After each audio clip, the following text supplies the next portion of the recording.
6 ফেব্রুয়ারি সবাই মিলে এসেছিলাম দমদমে একটি বিয়ের অনুষ্ঠানে। কদিন আগে সবাই মিলে ঠিক করি ওই বিয়ের দিন রাত্রির বেলা যদি আমরা দমদম থেকে পুরী যাওয়ার জন্য রওনা দিই কেমন হয়। বাস বা ট্রেনের টিকিট পাওয়া যাবে না, তাই গাড়ি নিয়ে যাওয়ার প্ল্যান হলো।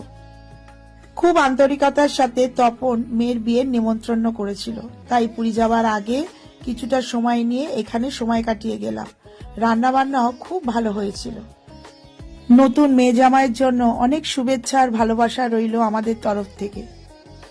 বিয়ে বাড়ি থেকে এসে আমরা ড্রেস চেঞ্জ করে ফ্রেশ হয়ে নিলাম। প্রথমে ঠিক ছিল একটু ঘুমিয়ে সবাই ভোরবেলা 3:30-4টে নাগাদ রওনা দেবে, কিন্তু ফ্রেশ হয়ে গল্প করতে করতেই বেজে গেল রাত 1টা।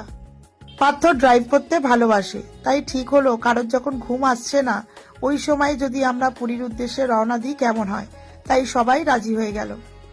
প্রায় 10 ঘন্টা মতো লাগবে পুরী যেতে, মাঝে মাঝে দাঁড়াতেও হবে, একটানা তো আর গাড়ি চালানো যায় না।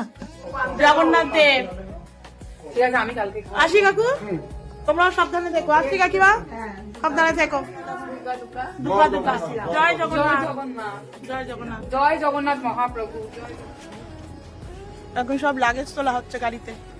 রাত প্রায় 1:30 বাজে। এই যে রূপমদের দমদমের এখানে আমাদের সবার জুতো কিন্তু ইয়েতে গাড়ির ভেতরে রূপমরা পরে নিয়েছে না। আমাদের জুতো কোথায়? ওম শ্রীকৃষ্ণায় বাসুদেবায় হরহে পরমাত্মনে প্রণত ক্লেশ নাশায় গোবিন্দায় নমো নমো। সব জায়গায় বেরোনোর আগে 11 বার এই মন্ত্রটা জপ করে বেরালে সব বিপদ থেকে মুক্তি পাওয়া যায়। জয় জগন্নাথ, জয় জগন্নাথ, জয় জগন্নাথ, জয় জগন্নাথ মহাপ্রভু, জয় জগন্নাথ মহাপ্রভু।